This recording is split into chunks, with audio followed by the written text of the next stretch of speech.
Olá, estamos chegando para mais um IBC TV, o programa na parceria do Instituto Alvo com a Igreja Batista do Cambuí, em Campinas. E a gente já te convida para curtir esse vídeo e também para se inscrever no canal, tanto da Igreja Batista do Cambuí quanto do Instituto Alvo. É um prazer ter você novamente aqui e estamos certos de que também vai ter aqui um tempo, nós vamos ter um tempo juntos para pensar num assunto importante que poderá ajudar você, pessoas do seu entorno, quem sabe da sua família ou até mesmo da sua igreja. Nós vamos receber para a nossa conversa de hoje o nosso querido pastor Christopher Marques, que tem um excelente e vasto currículo aqui. O pastor é formado pela Universidade Metodista de São Paulo, bacharel em teologia, mestre em teologia pela PUC de São Paulo, pós-graduado em ciências da religião pela mesma PUC. Também tem formação em gestão socioambiental, em sustentabilidade aplicada aos negócios pela FGV, ética empresarial pela FGV, gestão de pessoas e recursos humanos pela mesma instituição e coaching e mentoring pela Unieducar.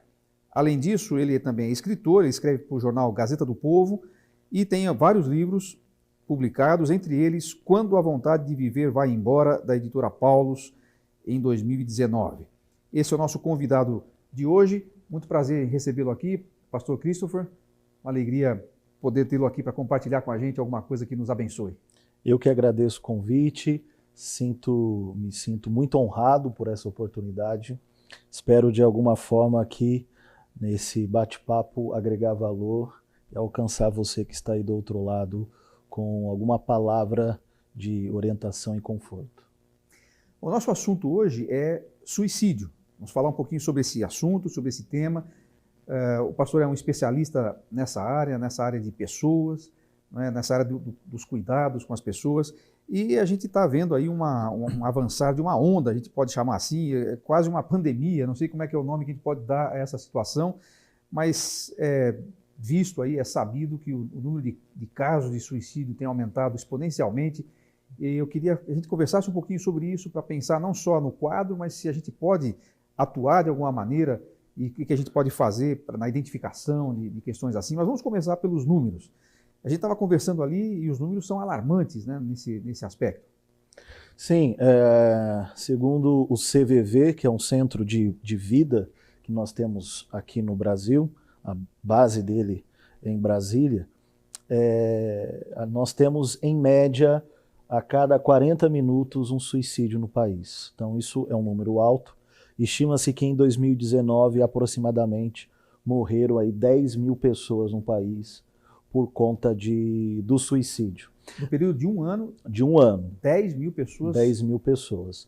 Se a gente levar em conta que aquela febre que teve no governo Lula, da febre suína, né, da gripe suína, morreram em média 2.500, 2.600 pessoas, ou seja, o número de suicídio foi capaz de vitimar pessoas e famílias muito maior do que um vírus e uma doença, né?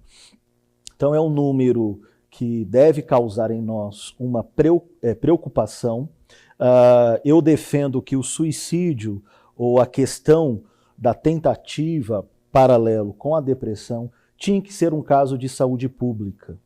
E é um descaso de que isso não esteja na pauta do Ministério da Saúde, por conta dos danos que isso causa na própria saúde do Estado, né, e da saúde também dos familiares, porque o desdobramento disso é muito intenso, né, e extensivo. Então, se isso vira um caso de saúde pública, você tem não só um mês do ano, mas você tem um ano inteiro tratando de prevenção e cuidado sobre o assunto. Agora, essa não é uma questão que só o Brasil está sofrendo, né? Isso é uma questão global ou é mais na civilização ocidental? Como é que está isso em termos mundiais? Nos países europeus, você tem isso com um número bem acentuado, né? Então, por exemplo, na França, nós temos um alto índice de suicídio, mas Suíça ganha. Dos países europeus, a Suíça ganha por conta da economia que o país tem.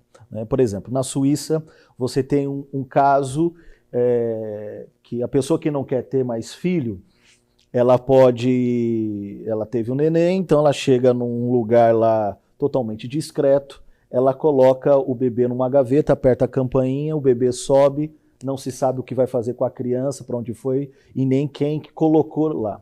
Então há no país um descaso muito grande com a vida, por conta do patamar econômico que eles têm. Então você vê muitos casos de gente pulando de prédios na Suíça porque não encontram mais sentido para a vida, né? Que necessidade ele tem? Que dificuldade ele tem? Né?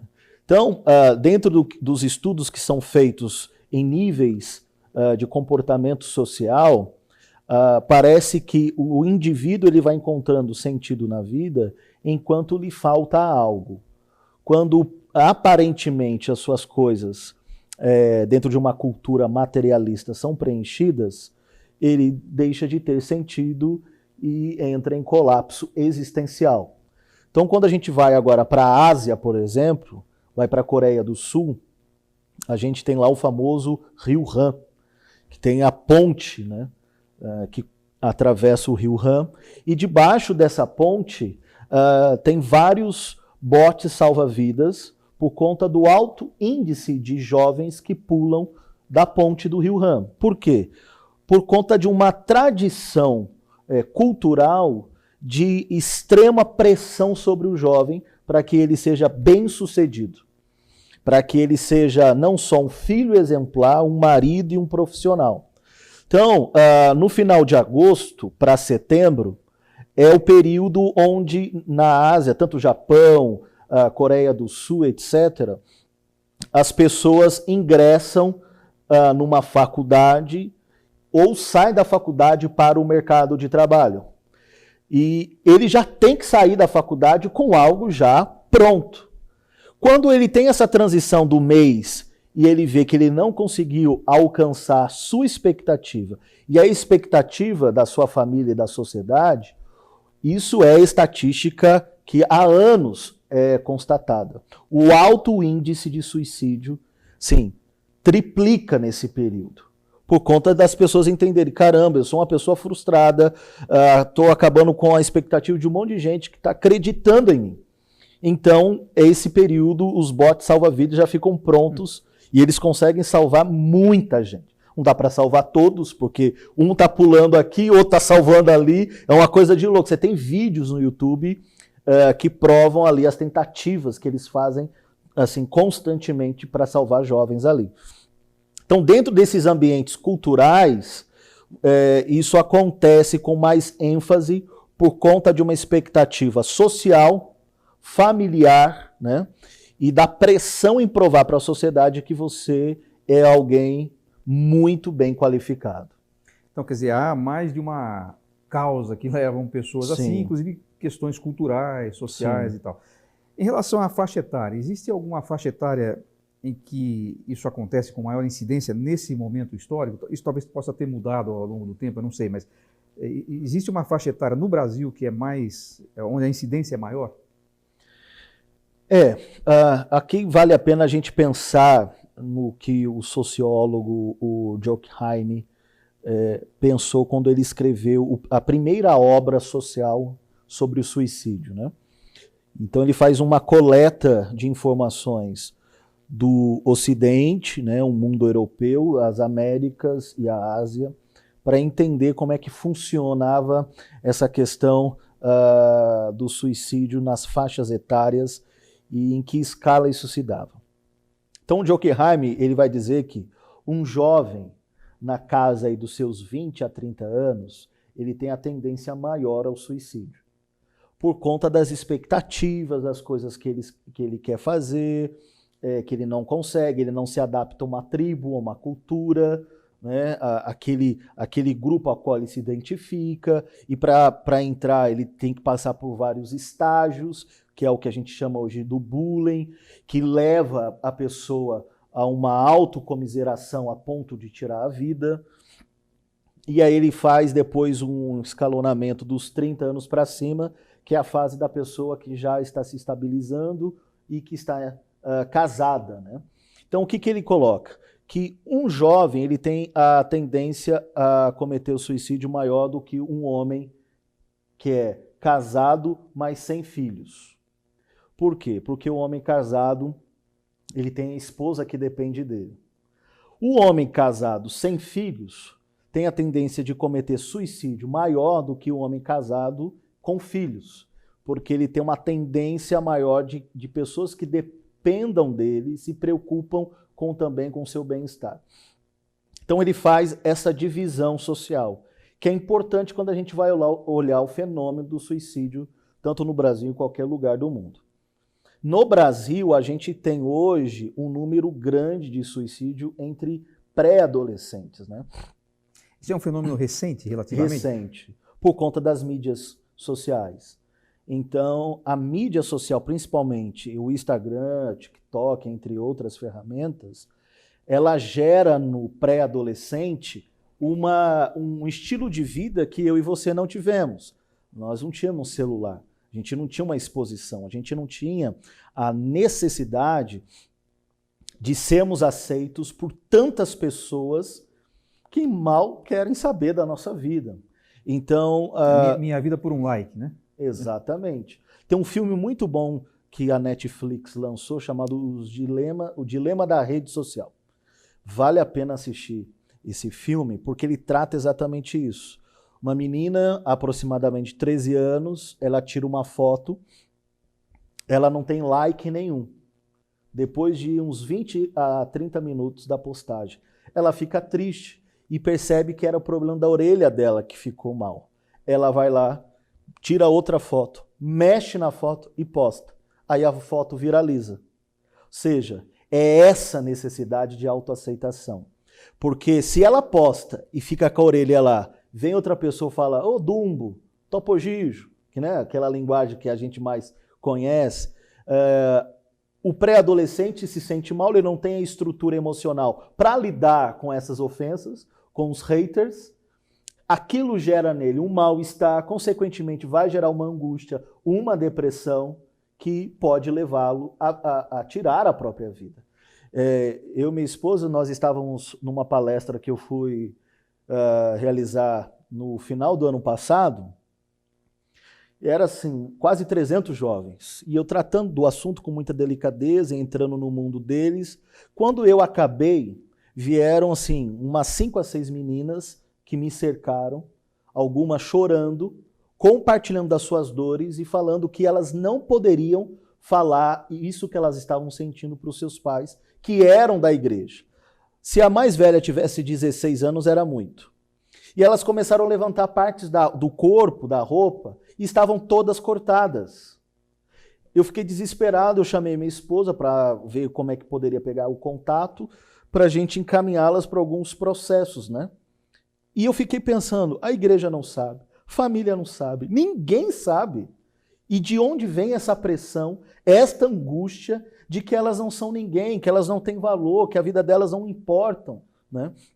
Então, essa pressão que as mídias sociais, a pressão que a religião coloca, né?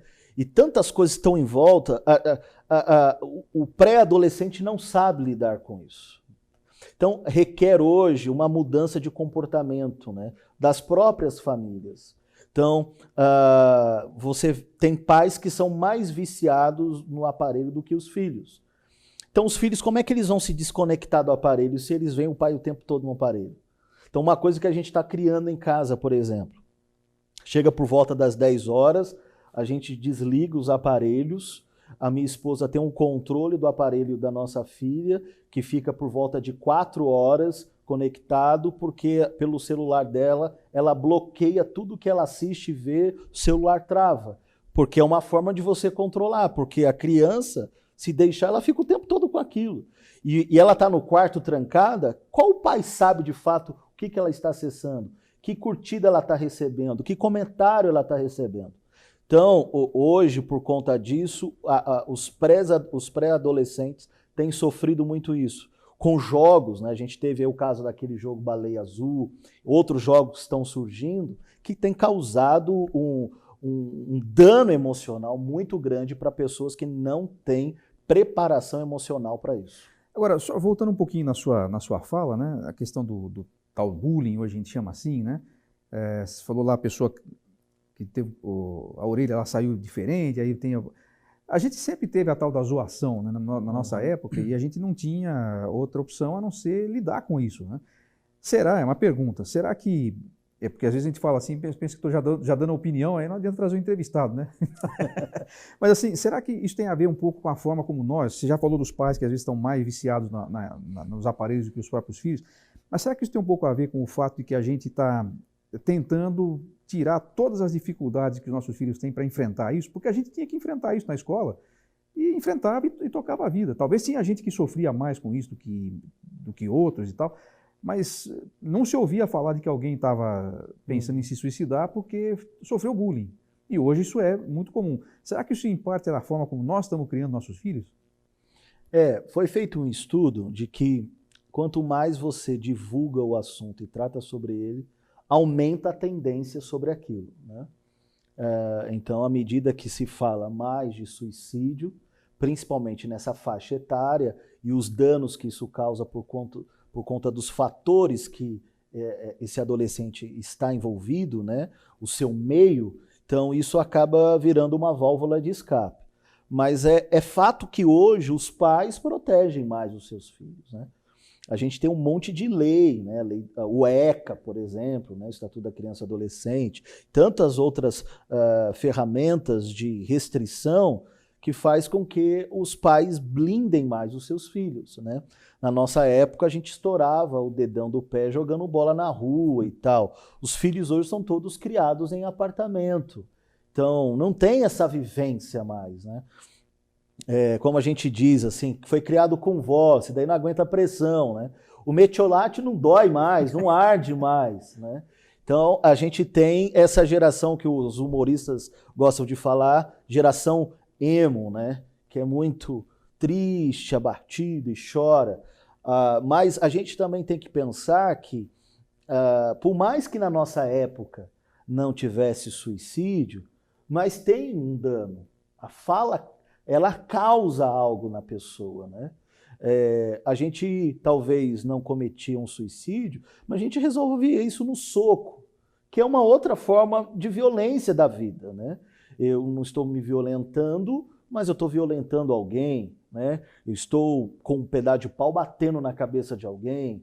Então, a forma agressiva verbal, ela sempre vai desembocar em algum tipo de ato de violência, seja contra a minha vida ou contra a vida de alguém. Então, no caso do serial killer que a gente tem nos Estados Unidos, né? Aqueles meninos que foram no shopping, no cinema, eles não cometeram suicídio, mas matou um monte de gente que ele sentiu que os ofendiam, né? No caso da universidade, que aconteceu lá também. Ou seja, a gente precisa humanizar mais a humanidade, né?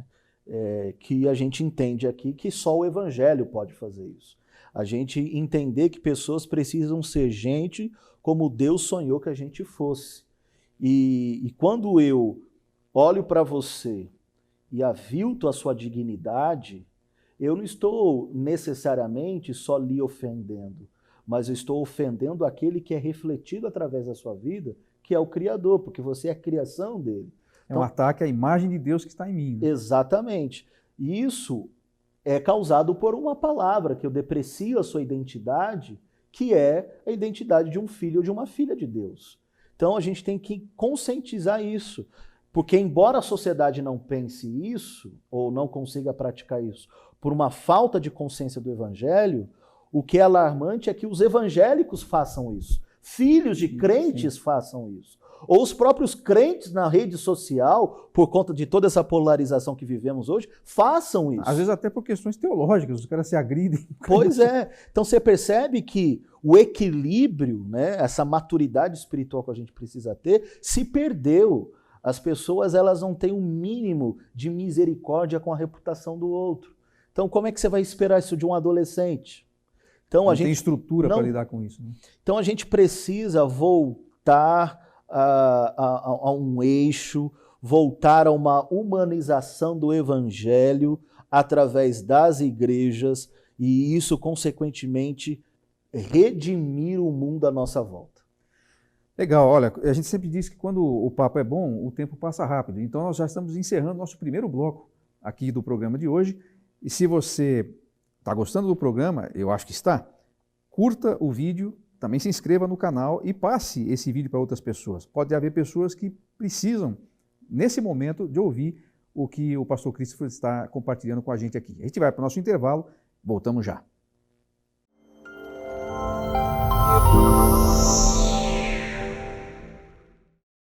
O Instituto Alvo é um ministério interdenominacional, com foco na formação ministerial e pessoal. Nós auxiliamos pessoas e igrejas a identificarem seus dons e talentos e a aprenderem a usá-los de forma eficiente para o seu crescimento.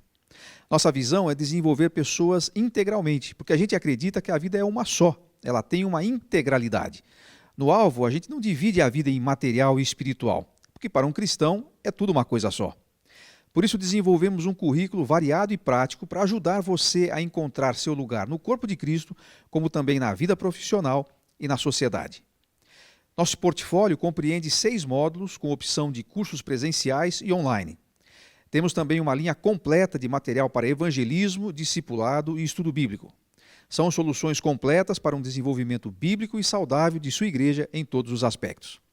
Saiba mais acessando nosso site institutoalvo.com.br. Siga também as nossas mídias sociais: YouTube, Instituto Alvo, Facebook, Alvo Equipando, e no Instagram, @instituto_alvo. Instituto Alvo, equipando para a vida e ministério.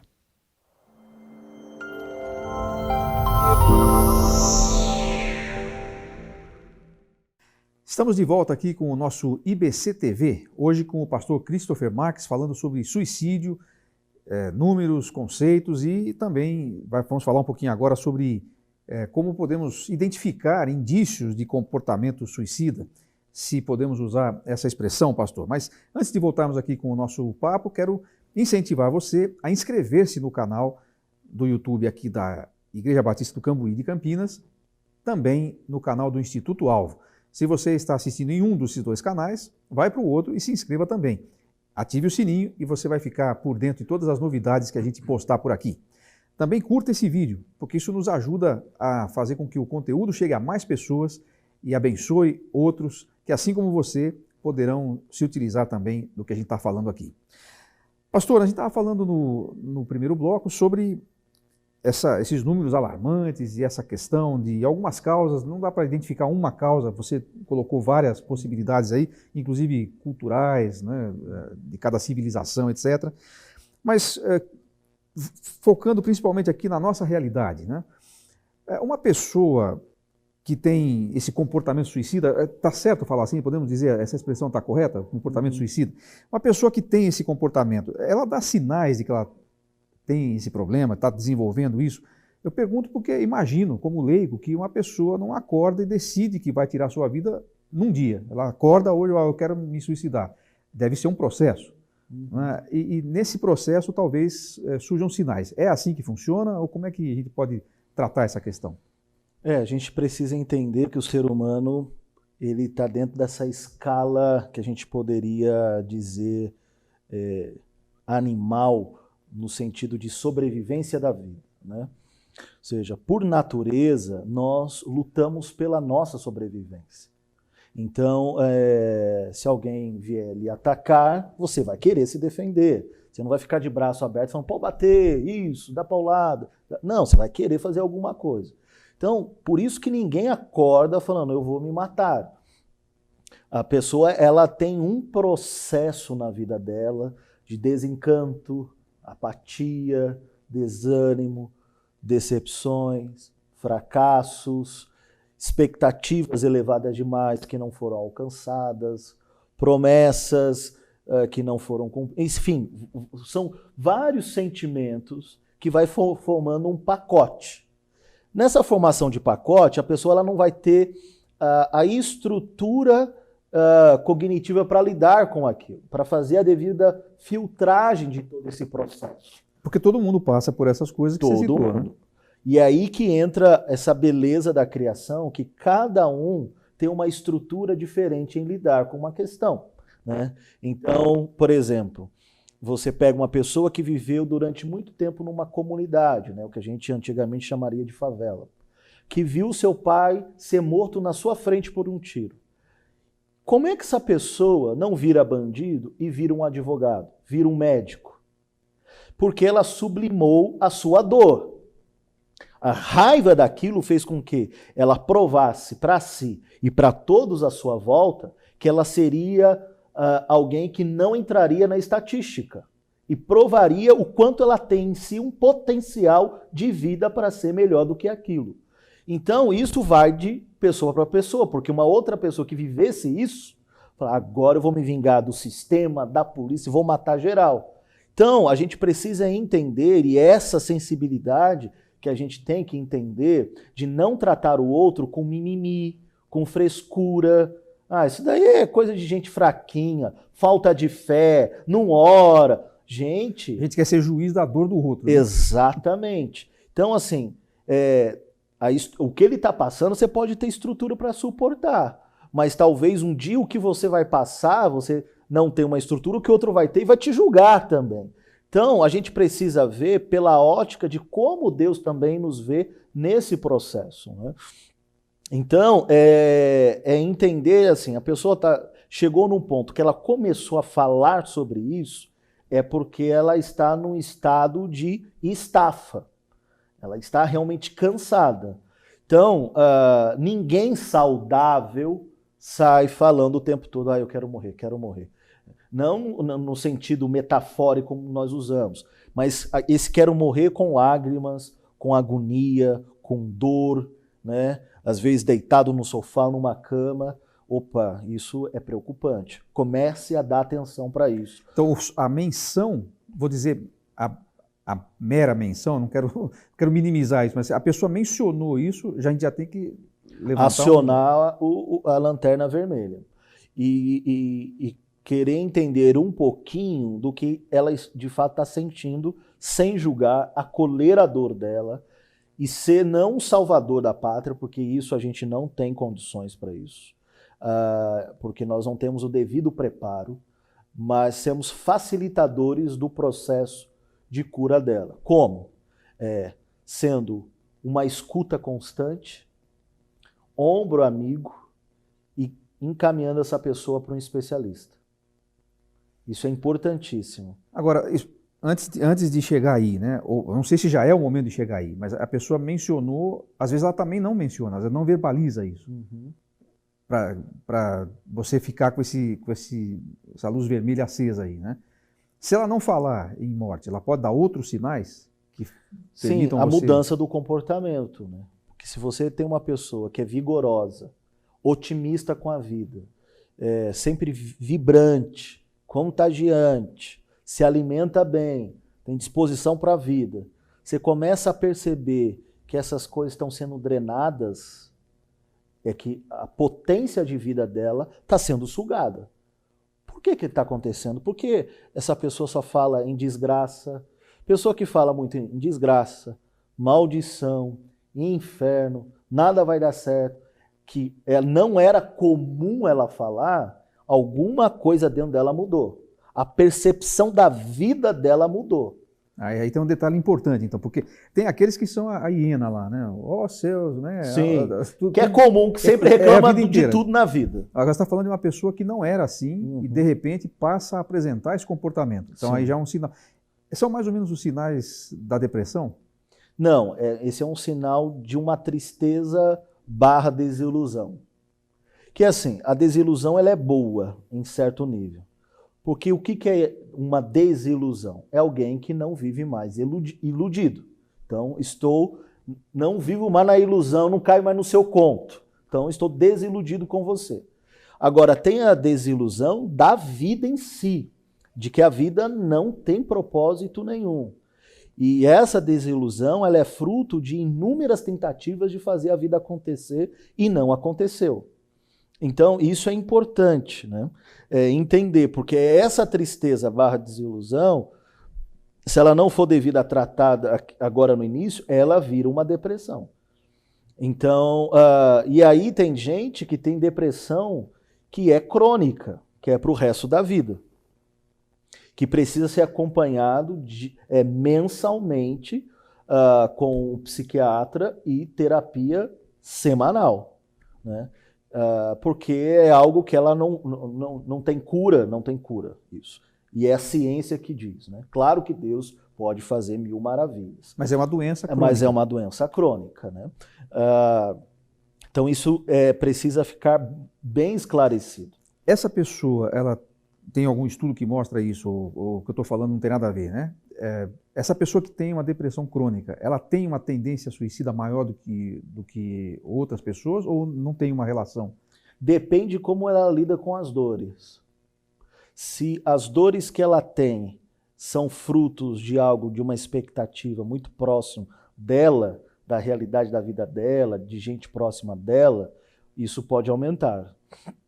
Então isso tem que ser muito bem calculado no sentido de que tipo de impacto essa pessoa está recebendo diariamente daqueles que estão à sua volta, né? Principalmente familiar, né?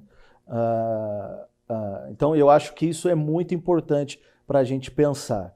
Então assim, e a família tem que participar desse processo terapêutico. A pessoa não procura ajuda em geral? A pessoa que está vivendo o problema? Não, geralmente não. Porque assim, ela não tem força para nada. Você não pode esperar dessa pessoa algum tipo de ação. Ela não tem força para orar, ela não tem força para buscar a Deus, ela não tem força para ir para a igreja, e quanto mais alguém da saúde. Então ela precisa, por isso que eu falei lá, que a pessoa que está vivendo com alguém assim, além de ter escuta, acolhida, ser um facilitador de levá-la a um especialista. Porque ela vai precisar, tipo esses carregadores de pilha, que você seja o carregador da bateria dela. Sozinha ela não vai sair Pega daqui. na mão e fala, já marquei a consulta, vamos lá, tô com você, a gente vai sair dessa juntos, mas não fique aqui, porque aqui não tem cura. Pastor, e se a pessoa resiste a isso? A pessoa, não, eu já marcou, mas eu não vou. Eu tenho que fazer essa pessoa chegar lá no de alguma especialista, forma, no sem médico. forçar a barra, porque aí você não pode criar uma briga, uma discussão, mas é um jeito que você tem que lidar com ela, de fazer com que ela entenda a sua realidade, de mostrar, né? Sabe aquela foto do antes e depois? Olha quem você era e olha o que você está. Qual é o seu projeto de vida? Você não vai conseguir chegar lá. Aquilo que você desenhou aqui, você não vai conseguir conquistar lá por conta de como você está aqui. Mas é possível chegar aqui se a gente reparar esse momento atual. Como que a gente vai reparar esse momento atual? Fazendo os procedimentos médicos, né? Um terapeuta, um psiquiatra. Então, e conscientizando aos poucos essa pessoa em que ela precisa tomar um chá de realidade, em que pé ela está, em saber que viver na cama não a levará a viver nada daquilo que ela projetou como vida. Então, requer dessa pessoa paciência em conversar com ela, não ser dona da verdade, porque você impor a verdade para ela dizendo, é assim, porque eu sei que eu estou falando. O tom tem que ser diferente, porque é uma pessoa que já está machucada. Então, requer muita sensibilidade com isso. Infelizmente, não são todas as pessoas que têm, né? Principalmente dentro da família, né? As pessoas já perdem a paciência com muita facilidade. Aí não tem os filtros, né? Não tem os filtros. Por isso que esse é um momento de revisão de vida não só para o doente emocional, mas para quem está lidando com ele. Por quê? É o que a gente chama de codependência, né? Porque se você está doente, você é da minha família, eu me relaciono com você para te ajudar e cuidar de você, e eu não sei lidar com isso, e me vitimizo tanto quanto você, eu vou ficar tanto doente quanto você, ou até pior. E aí ninguém se cura, ninguém se trata nessa família. Todo mundo vai sendo drenado, né? Então você tem que ter um certo equilíbrio de atender ao outro no sentido de levá-lo ao processo de cura, mas também se blindar e entender que a família daqui para frente precisará caminhar em terapia. Porque isso é uma doença que afeta a família toda. Porque se essa pessoa, por exemplo, é diagnosticada com uma depressão crônica, Vai ter que conviver com isso. Ou quanto tempo, se não for crônico, quanto tempo vai durar o tratamento dela? Porque, geralmente, dentro da depressão, é diagnosticado, né, que essa pessoa pode ser bipolar, pode ter outros tipos de sintomas mentais, que é acompanhamento para o resto da vida. Então, a família precisa se readaptar a uma nova realidade relacional, que vem das emoções. E talvez nesse momento, né, há uma espécie de negação da família, não querer aceitar isso, porque sabe que isso vai acontecer. Como é uma outra situação, mas quando a gente sabe que alguém na família tem Alzheimer, desenvolveu Alzheimer, demora um pouco para a gente passou por isso na minha família, está passando agora, né? Então leva um tempo para a gente aceitar o fato de que não, isso está acontecendo e vai mudar a nossa vida completamente daqui para frente, né? Então, não estou querendo comparar um caso com o outro, mas essa atitude da família talvez seja mais ou menos por aí que aconteça, né? Que ninguém está esperando que isso vá surgir no seu contexto de vida, né? Sim. As pessoas acham que foi praticado alguma coisa, que a pessoa fez algo para ter aquilo. Não, a pessoa não fez nada. Por quê? Pelo simples fato, e aí entra mais aqui na nossa temática, ou no nosso ambiente, que é religioso, né? A gente espiritualizou demais o cérebro. Só que o cérebro, ele é um órgão, assim como o coração é um órgão, o pâncreas, o fígado e o rins. Quando você tem problema cardíaco, você vai procurar quem? Um cardiologista. E quando você procura um cardiologista, você quer saber se ele é crente? Você quer saber se o cara é bom. Porque, imagina, você está com um problema de ponte de safena, você tem que fazer uma cirurgia amanhã. Você tem duas opções. Você tem um médico crente, mas ultrapassado, não se atualizou, não fez mais nada na vida. Mas o outro acende vela para Satanás. Só que é o melhor cardiologista que tem no país. Com quem você faz a cirurgia? Né? E aí, esse é o problema. Que a gente espiritualizou demais o cérebro e quando o cérebro adoece, a gente acha que a gente causou alguma coisa para o cérebro ficar ruim. Pecado, falta de fé, tá em dívida com Deus. Não, eu não aceito isso na minha família, eu não aceito o que você tem aqui, vamos fazer corrente de oração, corrente de libertação. Não, isso não pode acontecer. Não temos histórico na nossa família de alguém ter um problema assim. E aí a gente não lida com o cérebro de maneira humana, que ele precisa de um especialista que saiba cuidar, colocar as devidas químicas que foram distorcidas na sua funcionalidade, voltarem a funcionar devidamente. Como você elimina a gordura do fígado tomando um remédio, você vai fazer com que as químicas do seu cérebro volte a funcionar com um remédio, que só o especialista pode fazer.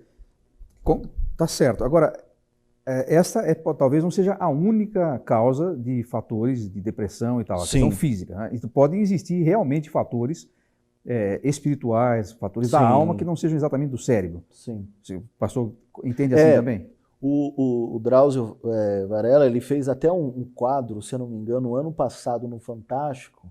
O quadro se chamava Depressão, Doença da Alma.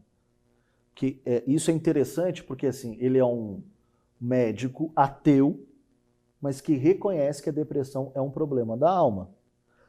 Pode afetar também a psique. O corpo, né? Por quê? Porque, assim, na teologia clássica, que é o que a ciência hoje defende, a teologia desde a patrística defende a integralidade da vida.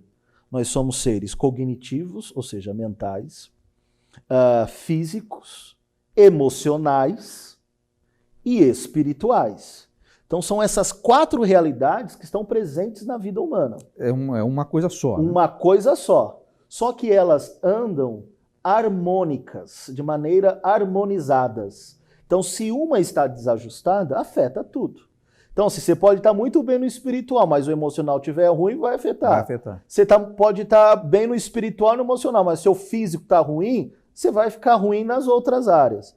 Então, o que é o shalom de Deus, né? A paz, a prosperidade completa de Deus. É quando essas áreas todas estão em harmonia. E aí hoje a ciência, que até o final da década de 80, início da década de 90, era cética quanto a isso, fé para lá, ciência para cá, hoje a ciência diz de maneira assim, em alto bom som, não dá para fazer ciência divorciada da espiritualidade. Porque eles entenderam que a espiritualidade é fundamental para entender o comportamento do paciente e os processos de cura de um paciente. Por exemplo, eu faço parte de um grupo em São Paulo chamado Colisão Interfé. É um grupo formado por vários líderes religiosos, de diversas vertentes religiosas, e médicos. Então, eu tenho lá no nosso grupo médicos o Sírio-Libanês, Albert Einstein, Santa Catarina, Santa Marcelina, pediatra, clínico geral, e 2 neurocientistas da USP. Um deles, inclusive, é o professor da cadeira de neurociência da USP. E ele criou um mapeamento do cérebro.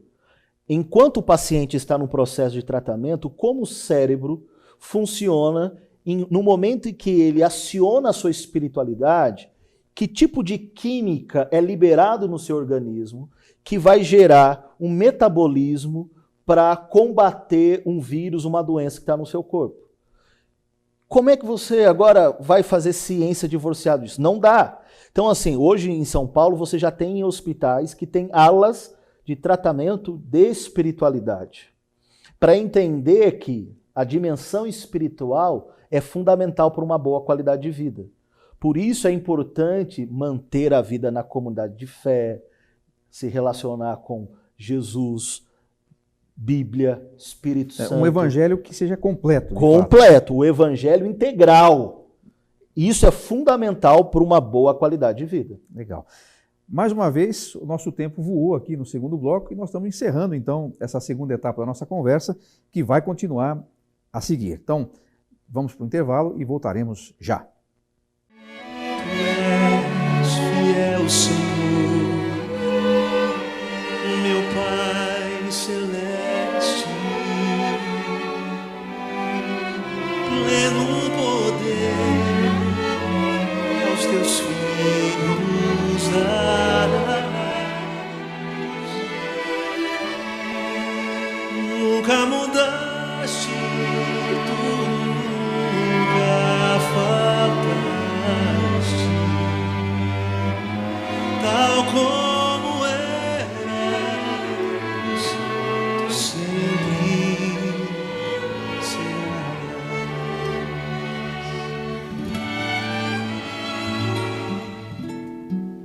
Flores e frutos, montanhas e mares, sol, lua, estrelas no céu a brilhar, tudo criaste na terra e nos ares, todo o universo vem pois te louvar. Tu és fiel, Senhor, tu és fiel, Senhor, dia após dia, com bênçãos sem fim. Tua mercê me sustenta e me guarda. Tu és fiel, Senhor, fiel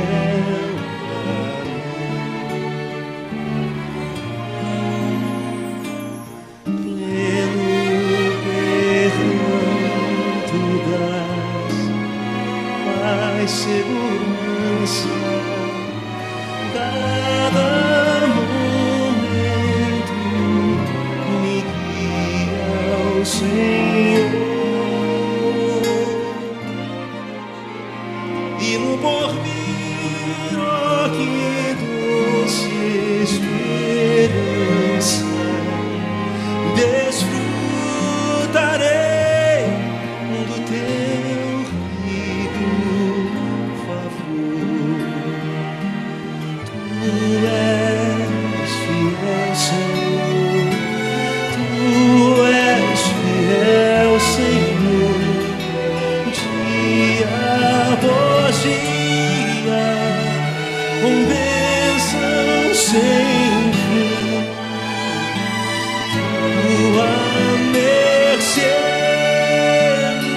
sustenta e guarda. Tu és fiel, Senhor. Tu és fiel, Senhor. Tu és fiel, Senhor.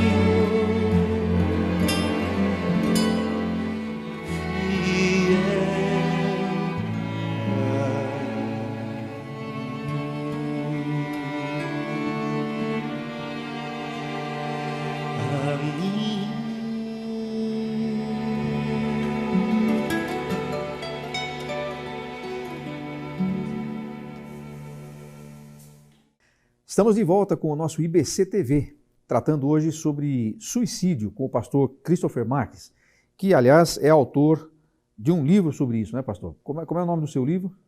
Quando a Vontade de Viver, publicado pela editora Paulus. Ele trata sobre suicídio, depressão e falta de esperança, à luz dos personagens bíblicos, né, e o diálogo da teologia com a ciência. Bom, vamos aproveitar então para deixar aí os contatos para o pessoal que quiser adquirir ou conhecer. Quais são os contatos aí para adquirir seu livro? Você pode entrar no site da Paulus, né? www.editorapaulus.org, ou no site da Amazon e digitar lá meu nome, Christopher Marques. Os livros estão disponíveis lá. Então tá aí aparecendo para você os links, e também na descrição do vídeo você poderá encontrar. Christopher Marques, o nome do livro, repetindo. Quando a Vontade de Viver vai embora. Legal. A gente estava falando aqui sobre essa questão dos indícios, né, dos indicativos aí de suicídio. E nesse último bloco eu queria conversar um pouquinho sobre a questão do que a gente poderia chamar de uma certa glamorização do suicídio, né? Eu estava contando de algumas coisas que aconteceram durante a pandemia aí, pessoas que, de certa maneira, colocaram isso como se fosse uma coisa, o máximo e tal, né? Como é que foi isso? Você falou dessas pessoas que até praticaram suicídio ao vivo e tal, como é que foi isso? Como é que funciona isso, né? A gente tem uma cultura hoje, né, de que parece que a pessoa se torna um Marte, principalmente para uma classe específica, né, ou uma classe etária, né, específica entre pré-adolescentes e adolescentes, no ato do suicídio, né, como se isso fosse muito bonito. Então a gente teve no período da pandemia adolescentes tirando a vida, se enforcando e tal, né, via a transmissão pelo Instagram. Foram imagens retiradas, né? O Instagram teve que se mobilizar rapidamente para isso, mas tivemos matérias circulando sobre o tema. E isso gera um incentivo à prática, né? E por isso que não é recomendável que os pais deixem que os seus filhos tenham rede social de maneira muito precoce. Porque antes de um filho fazer um perfil no Facebook ou no Instagram, os pais têm que sentar, apresentar para os filhos que mundo é esse, o que está por detrás disso. E depois que isso for feito, acompanhar diariamente o acesso que os filhos terão a essas redes. Por quê? Porque eles vão se deparar com essa gente que está ali falando, faça isso, você vai ser famoso, você vai bombar, né? Eu assisti um filme com a minha esposa, que agora, infelizmente, não vou lembrar o nome do filme, mas da Netflix. Era uma loirinha que ela era fã de uma atriz em Hollywood, e ela seguia lá nas redes sociais, e ela se mudou para essa cidade onde essa atriz morava, se fingiu ser amiga dela, cuidar do cachorro dela e tal, para se aproximar dela. Até que acontecem várias situações lá, para eu não cometer muito spoiler aqui, mas ela tenta suicídio, e aí ela é encontrada no hospital. Quando recuperam, ela se recupera, entrega o celular e mostra para ela, você é a pessoa mais famosa da América. Ou seja, veja a doença mental que isso gera. Então, por troca de likes, por troca de propostas de trabalho, por ser famoso, as pessoas são capazes de se cortarem, de ao vivo, tentar suicídio ao vivo. Então a gente vive uma cultura de um adoecimento da psique muito grande. A banalização da vida não é agora mais por conta de drogas, não é por conta de prostituição, não é porque eu estou matando alguém a troco de um celular. A banalização da vida está pior. Essas coisas são terríveis, claro, mas a banalização da vida agora é, poxa, você não me curte, então eu vou provar para você que eu consigo muito mais seguidores que você. Ó, gente, estou cortando o meu pulso. Eu falei no primeiro bloco, usei uma frase que a gente falava metaforicamente. Minha vida por um like, mas isso está virando literal, né? Sim, pessoas sim. estão... Agora, tem algum paralelo disso? Essa questão do que move as pessoas a fazer isso? Tinha lá os kamikaze na Segunda Guerra, né? O cara dando a vida por uma causa, né? Pela liberdade do seu país. Ou aqueles homens-bomba que se explodem lá também por uma causa. Isso virou mais ou menos uma causa. É mais ou menos isso que está acontecendo, só que a causa deles, ao invés de ser lá a guerra, ou o islamismo, ou o fundamentalismo religioso, é a autoimagem ou pertencer a uma tribo. Esse paralelo tem algum sentido? É assim, a gente precisa entender que a gente vive uma cultura da morte, em todos os sentidos. Só que a nossa sociedade, até por uma questão de matriz religiosa, o mundo ocidental é formado por matriz religiosa. Então, a gente tem dificuldade de falar de morte, a gente só fala de vida. Só que a gente está nessa cultura da morte o tempo todo, né? De assassinatos, mas principalmente da morte existencial, do sentido da vida.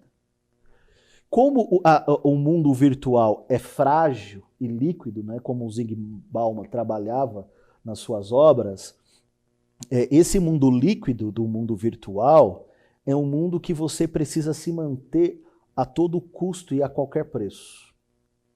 E como é que eu faço isso? Como é que eu ganho visualização? Como é que eu ganho novos seguidores? Às vezes é usando a cultura da morte. Então, essa cultura da morte, ela tem vários desdobramentos, que é não só eu me mutilar, mas eu matar a existência do outro, eu matar a dignidade do outro, eu ser um hater, essa cultura forte que a gente está vivendo agora do cancelamento. O assassinato de reputações. Né? E essa cultura do cancelamento. Vão cancelar todo mundo que não concorda com aquilo e tal. Então, está gerando morte o tempo todo. E a gente acha que isso é uma bandeira, que é uma pauta legítima. E não é.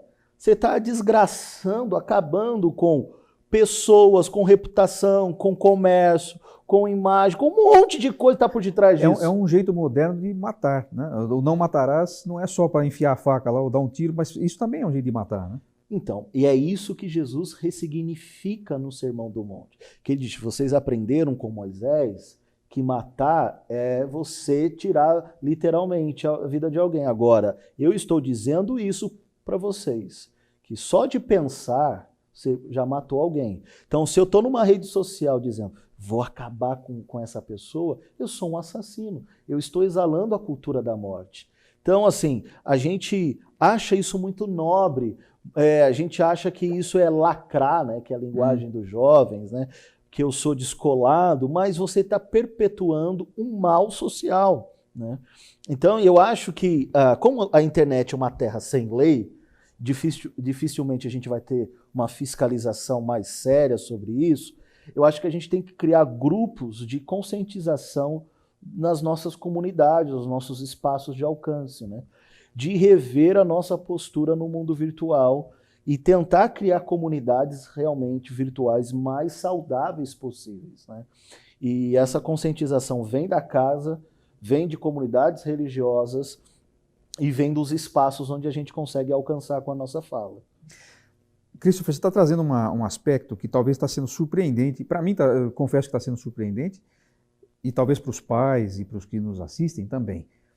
Porque essa ênfase que você está trazendo às mídias sociais e tudo, a gente sabe do poder que tem, mas talvez nem todo mundo já fez a conexão direta com a questão do suicídio. E tem tudo a ver, né? Porque de fato, é uma construção de uma imagem que a gente tem que fazer. Eu preciso ser aceito, e o jeito de ser aceito agora é tendo like, tendo seguidor, é tendo repercussão naquilo que eu falo ou posto. Né? E quando isso não acontece, isso me frustra. Você falou de pessoas mais velhas que se suicidam porque estão desiludidas. Mas você pensa, mas como é que um pré-adolescente pode estar desiludido? Ele não está tendo like, por exemplo. É uma forma de... Assim, para você ter uma ideia, né? Nós temos a nossa filha, temos uma outra que vai completar 7 anos. A Isadora tem 9 e a Sofia vai fazer 7. Elas falam assim para nós: estamos entediadas. O que uma criança de 7 anos sabe sobre tédio? Com 7 anos a gente estava fazendo tanta coisa. Meu Deus! De onde vem essa linguagem? De onde vem essa classificação de entender a vida como um tédio? Ou seja... É uma adultização precoce, né? De onde vem isso? Das informações que estão à nossa volta. O pior é que depois os adultos viraram criança. E as crianças nós invertemos tudo. Exatamente. Todo você vê gente adulto que é um adolescente, com comportamento, gestão de vida de adolescente. Reações, querendo viver o que não viveu, né? Que foi reprimido, etc. Ou seja, como dizia Cícero, um senador romano, nós vivemos tempos difíceis, né? E esses tempos difíceis faz com que a gente tenha uma confusão de percepção da nossa realidade, porque a gente vive um mundo desconexo, né? As coisas estão fora de ordem, de lugar. O mundo, a gente olha o mundo que está do avesso. A gente não consegue ver a forma como ele está. A gente está vendo, parece do jeito que ele está sendo tecido ao contrário. E aí é uma confusão de linhas e cores, e a gente fala, que caos é este que a gente está vivendo? Porque realmente, olhando por tudo isso que a gente está discutindo, cara, não faz mais sentido nenhum viver. Para que a gente está nesse mundo? Para viver essa banalização, essa coisa que tão sabiamente e fora do seu tempo, o homem mais sábio da Bíblia, Salomão, diz que tudo isso é vaidade. É vaidade, é correr atrás do vento, não leva a lugar nenhum, né? Mas a gente quer construir um nome em algo que dura, nessa cultura nossa, dura instantes. A pessoa acha que está deixando um legado porque tem 100, 500 mil seguidores no Instagram. Só que essa pessoa não escreveu um livro, não influenciou uma favela, não tirou ninguém da miséria, não construiu história. Nada. Mas para ela isso é construção de história. E para as pessoas que seguem também né? Porque estão seguindo por isso. Né? Exatamente. Agora, dentro disso, a gente está caminhando aqui para o final da nossa conversa. Certamente vai ter muito mais assunto para a gente falar em outras ocasiões, mas o nosso tempo aqui tem a sua limitação. Dentro disso que você falou, né, achei interessante esse quadro que você pintou, dessa coisa confusa que virou o mundo e a nossa percepção do mundo. Até que ponto você entende que a fé cristã oferece uma resposta para isso? Eu estou falando da fé cristã, não da religiosidade cristã. A gente estava conversando disso antes de começar o programa. Né? Você, como pastor, você anuncia a fé cristã, porque você crê nela e você deve ter sido transformado por ela em algum sentido. Que resposta a fé cristã dá a tudo isso? Porque, desculpe já fazer uma pergunta emendada na outra, porque tem muita gente que acha que se a pessoa é cristã, e estou falando de uma realidade mesmo, de vida nova e tudo, que ela não vai passar por isso. E aí você vê um monte de pastor se suicidando também. Quer dizer, a gente não está isento de passar por esses processos, mesmo sendo cristãos. Talvez aí exista algum descompasso entre uma série de fatores aí que não vamos discuti-los. Mas a pergunta objetivamente é essa. Você entende que a fé cristã oferece algum tipo de resposta para a gente poder olhar para esse marasmo e falar, não, o sentido existe, talvez não seja esse que eu estou buscando, mas como é que você coloca isso? Eu trato muito bem sobre isso no meu livro, né? Principalmente usando os personagens bíblicos. Se a gente olhar, por exemplo, para Elias, né, é um caso fortíssimo disso. Considerado o maior profeta do Antigo Testamento, a ponto de Jesus ser confundido com ele. Será que é Elias que ressuscitou? Jesus não é confundido nem com Moisés, é com Elias, para ver o grau de importância do ministério profético de Elias. Só que lá em 1 Reis 19, no verso 4, ele diz, Senhor, basta agora, me mata, porque eu não sou melhor do que os meus pais. Ou seja, qual é o problema da vida de Elias? Ele está olhando para o seu histórico de vida, ele está dizendo, a minha vida não tem valor, não tem mais importância, não vale a pena, e ele usa um critério de comparação, eu não sou melhor que os meus pais, que é um critério extremamente injusto, que é o que a gente faz quando a nossa vida não está indo de vento e polpa. O que a gente faz? Pô, a vida do fulano está indo bem, por que a minha não vai? Eu tenho profissão, eu tenho curso, eu tenho um monte de coisa, eu sou uma pessoa gente boa, e o cara é um safado e sem vergonha, vai tudo bem com ele, comigo não vai? E aí a gente começa a usar esses critérios de comparação que começa a nos adoecer. E a gente começa a se sentir cada vez mais indigno, mais para baixo e tal. E aí Elias tem esse sentimento, né? E eu gosto muito de Tiago, no capítulo 5, que diz que Elias era um homem sujeito às mesmas paixões do que nós, né? Em outras traduções, as mesmas tentações. Então ele era gente como a gente. Mas Deus o restaurou, tirando ele de uma caverna. Então, assim, eu acredito que Deus ressuscita gente que vive em cavernas. Caverna é esse lugar, né? Como escreveu Platão na sua famosa obra, né? A Caverna. É quando você vê o mundo de maneira limitada e pequena. Você não consegue ver um palmo à frente do seu nariz. Quando você acha que o seu mundo só se resume naquilo, na dor, na desgraça, em autocomiseração. E aí, a semelhança lá de Elias, Deus pergunta para nós, o que você está fazendo aqui? Aqui não é o seu lugar. Vem aqui para fora, estou te chamando. Quando a gente sai, acontece tanto quanto o que Platão escreveu, quanto o que aconteceu com Elias. A gente vê uma obra da graça, a gente vê Deus falando com a gente vê um mundo de possibilidades e potencialidades que viver na escuridão de uma dor não permite que a gente veja. Então isso é um ponto central. Mas eu acho que um outro ponto que para mim é o fundamental, que é o resumo do Evangelho, é a cruz. Então, quando eu olho para Mateus 27, eu vejo um Jesus abandonado na cruz, né? É um Jesus que diz, Lama, lama, sabachthani, meu Deus, por que me abandonaste? Então, eu tenho um Salvador que comunga com a minha dor, que sabe o que é ser abandonado e esquecido, que sabe que é clamar por um pai e o pai virar as costas para ele. Então, quando eu ando no vale da sombra, não só da morte, mas da minha dor, eu ando segurando na mão daquele que já fez o caminho primeiro e que sabe me levar pelos atalhos desse vale da sombra, que sabe como caminhar por esse vale sombrio de dor, de existência. Por isso que ele está lá, como diz o autor em Hebreus, que ele pode se compadecer de mim, porque ele sentiu a dor de sofrer por algo que ele não merecia, de ser abandonado pelos seus, de ser esquecido por todos aqueles que ele socorreu um dia. Porque isso leva muitas pessoas à dor e à depressão, à ingratidão, esquecimento e abandono. E aí eu olho para essa cruz, eu sei que ele é o Deus que tudo pode, que ressuscita gente, que faz milagres, mas ao mesmo tempo é o Deus fraco, é o Deus abandonado, é o Deus humano, é o Deus gente como a gente, porque Deus gosta de ser gente, por isso que ele se encarnou.